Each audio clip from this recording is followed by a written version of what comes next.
Hello, my name is Ashantis, and we are talking about Love Island Week 1. I will be going over episodes 1 through 4 and speaking about this specifically from an intersectional lens. The reason that I watch a lot of reality TV is so that I can understand more about how people are acting in circles that are not my own circles, and especially so I can understand what is deemed as normal or not normal for folks that are in their early 20s, because I think that that is a very good pulse of what is to come in society down the line. Okay, number 1, we get our cast announcements. Actually, let me back this up. The first thing I want to say is this. When I am talking about the show, when I'm talking about the individuals on the show, I am talking about what is being aired to us. We are missing a lot of context because we're seeing folks in clips, okay? So some of the opinions that I have, we may end up finding out additional information as we continue to learn more, and we may just never get that information from some of these folks. My goal in having these conversations is for us to be able to talk about the ways in which we are seeing the systems pop up within this space, but it is not a judgment of each individual's character. So I want to make sure that I make that clear to begin. Now, we get our cast announcement. In the cast announcement, we have 10 folks, but come episode 1, there's only 8 people being introduced to the island. What's going on? Well, come to find out, one of the folks that got introduced in the original cast, a video was sent to production of her saying the N-word multiple times. She's not black. And so production pulled her before they started filming, or at least before they started beating us the clips.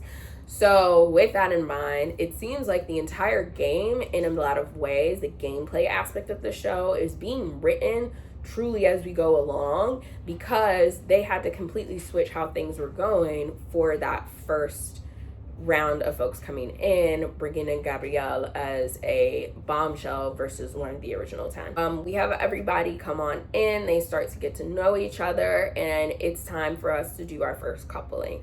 So we've got these big ass doors, and we're gonna stand behind these doors to get to know each other a little bit more. First things first, as soon as we start getting to the kissing aspect, I immediately am reminded why sometimes Love Island makes it very uncomfortable to watch. And it's not because I don't believe in sex positivity. I very much do. But it is rather because I am a chronically ill person who is well aware of how swapping spit can be detrimental to your health. And I just pray that all of them had to get tested for so many things and got vaccinated for so many things before they came to Fiji. Anyways, one of the psychological things that comes up within the door challenge that I think is important to bring up is that the door challenge is completely a challenge about rejection. Because at the end of the day, when we see that Casey goes to open his door and there's nobody behind the door and everybody's because the purpose is for production to get that reaction. It's not just about, because if Casey opened that door and been like, ain't nobody back there, can't wait to see what this means, then those reactions wouldn't have aligned right and made you start to have sympathy, make you feel bad, or if you got a little hater in you, make you go, ha ha ha, that's why he ain't get it. Just saying, think about that. There is something to be said about the way in which we interact with rejection as a society overall. And the door challenge was very much an example of that. I think then, they go into their initial couplings. We see the first regular day in the villa. Things are cool. They come back. The doors are back again. We bring the bombshells in. I am immediately thinking to myself, cast wise, we've definitely got a very specific beauty standard going on this season. And not to say that there was not a specific beauty standard going on for the last 2 seasons that I've watched this show, or for any of the seasons of reality TV or television or film, any version of media that's been brought to you by a conglomerate, if you will. The beauty standard is always in there. But this season, my God, the light skins are light skinned. My goodness. I just thought that was a little interesting. And I think that it was perfectly fine for Zach to not feel Kenzie and want to go to the bombshell. And I think that what, again, we were seeing from her more than anything was how she had, what her relationship with rejection is, but also more specifically, what her relationship with desirability and beauty standards are, because she truly could not believe that that man was not attracted to her, because the reality is Kenzie is the American beauty standard. She is a thin, but not flat-chested, but not flat-assed white woman, blonde hair, blue eyes. She couldn't believe that everybody wouldn't want to just kiss her at her feet, because that's what she's been taught her entire life. So that rejection was deep, okay? Deep for Miss Mamas. And I can't say I understand, because I have like quite literally the opposite beauty standard, if you will, from the society. But I think that that was a lot of what was popping up there. And I think that, you know, Bryce and Trinity didn't really have those issues because both of them left. And then I feel like with Sean and Beatrice, it just was like, you know, from the jump, I didn't want Sean on my screen. I don't do cops. So, I wasn't really surprised that she said, I'm good. And I'm going to leave it at that. They go to Paradise Cove. We have this very interesting, like, orgy sort of undertone happening as the bombshells are with the folks that they've picked out. I think the weirdest moment for certain is when Kata and Zach are on this side of the California King and Bryce is on this side of the California King, and he makes his way over and says, don't leave me out, and Kata says, please get away from me, and then he has to make his way back. There are so many poly undertones within this entire series that it seems we're never going to talk about, but we really should be talking about.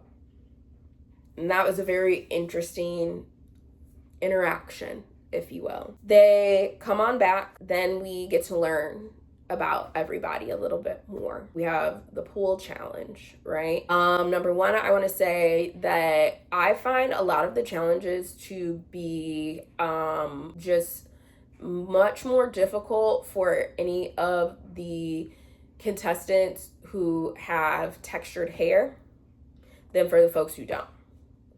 And I don't know, the fact that it was specifically the pool and you just getting like pushed back, it felt very anti-black. Not intentionally, but I just didn't like it. The highlights from that challenge that I think are worth bringing up, Trinity, daylight savings time should not make a difference in whether or not your behavior in the back of your mom's car was appropriate. I hope that your mother already knew that information and did not find out with the rest of us. And I'll be praying for that ass when you go home, because you're still 22. So I could see somebody taking Belt's ass. So I'm going to just pray for you, babe. I also will say that it was very odd to me that you then had the audacity to say that Kata has to be watched because a man put a pillow underneath her. She didn't put the pillow there. The man put the pillow there. You made that action on your own in your mom's car. The audacity. The other thing I want to point out from that challenge is I thought it was it made sense to me that Melanie said no to the boy that proposed to her, bought her the engagement ring, because I agree with her. Why are you in high school buying engagement rings except for, oh, well, I'll propose to you so you'll give me some? That's weird. What was even more odd was when Sincere said, oh, I think that's kind of a red flag because you still ghosted somebody. Is it not a red flag that somebody tried to propose in high school for the punani? That's the red flag. What are we saying? And also, for you to say that and then answer, doesn't everybody do that when they say who has been texting other people while they've been in a relationship with somebody else? No, not everybody does that. Not if they're in a monogamous relationship. No, that's not how monogamy works. And I think a lot of y'all like the idea of polyamory, but you don't want to do the work that ethical non-monogamy requires. And you're going to have to figure it out. We're going to have to bring some ethics back into the relationships that we have with people, whether it's monogamous or not. The ethics must return to relationships. The next challenge that they have, just as messy, in my opinion. We've got Sean being thirsty as hell. We've got Melanie being messy as hell. We've got Kata getting her mink back, which I was here for. We've got Kenzie kissing Kata. And honestly, while I'm on that topic, can we rewind real quick to when Beatrice found out that Gabrielle had slept with a 52-year-old woman? She said she must have been looking good. I don't know, you three, I'm keeping my sapphic eye on you. 1, 2, third eye, I'm keeping it on you. And to finish off with episode 4, you know, they bring in the new bombshell. Again, the light skins, the beauty standard, the colorism of it all, the desirability of it all. And then we see Beatrice talking to Kenzie about the fact that she pulled Gabrielle for a chat. I really felt like that conversation was unnecessary because I feel like they all should be pulling each other for a chat. You're still within the first 4 days. But okay, fine. Glad y'all worked that out. Y'all had a very constructive conversation. I did not see that same dynamic translate to Beatrice and Melanie later on in the evening. Melanie, you literally, Corbin, is that his name? Yeah. You literally cut him off as he was finishing a remark to something that Trinity asked him, to be like, hey, can I pull you for a chat? And I think you were doing it to be messy. It really seemed like you were doing it to like get a rise out of Sincere. And that's messy. And then when Beatrice said, hey, and by the way, yada, yada, yada, I think the appropriate way to respond would have been, oh my God, I didn't realize it came off that way. It wasn't intentional. And then that would have been it. But instead it became, well, I didn't do it on purpose. We as individuals are going to do a lot of shit in our lives that we're not going to do on purpose, but it's still going to negatively impact somebody else. Just because you didn't do it on purpose doesn't mean it doesn't have a negative impact. If you don't know how to take shit on the chin,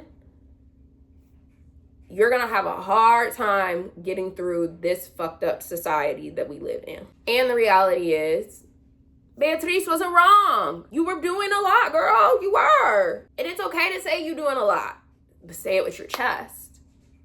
So really, I feel like it became a little bit more than that when, number one, on Melanie's side, she hit her with the, well, you need to relax. There wasn't the whole conversation relaxed. There was no yelling. There was no screaming. There was no pointing. There was no fingers in the face. The conversation was relaxed. You going, you need to relax, actually just brought it up here. And then Beatrice on your side, well, this isn't the first time I've peeped this behavior. Okay, so when did you peep the behavior for? I don't know. I don't have an example. If you don't have an example, do not say that shit. Don't do it. Okay?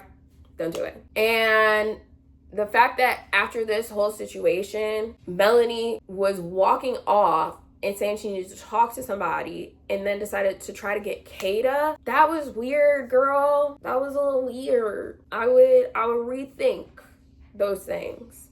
And I think that this goes to show that we are all complex humans. We all have complex emotions. We all have reasons of why we do the things that we do, whether it is truly in alignment with our like truest self or it's not.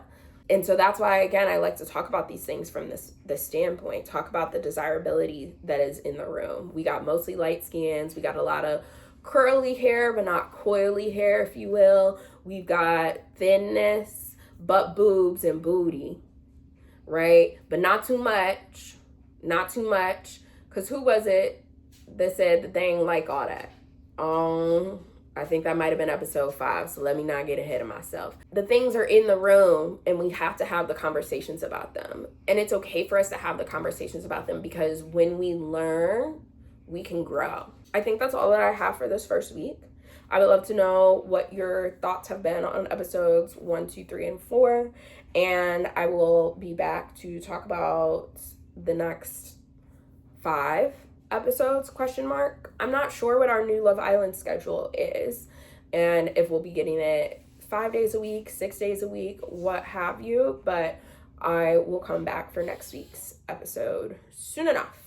And if you liked any of the concepts that I talked about, please go ahead and comment. Let me know. I'm more than happy to go into specifics on any of these concepts. And if you would like to see these videos done in a different style or outline in order for it to like make sense, let me know. I'm open to feedback. That doesn't necessarily mean I'm always going to implement it, but I am open to receiving it and seeing how it sits with me and how that translates to what I want to be putting out in the world. So thank you so much for watching, and I'll see you next time.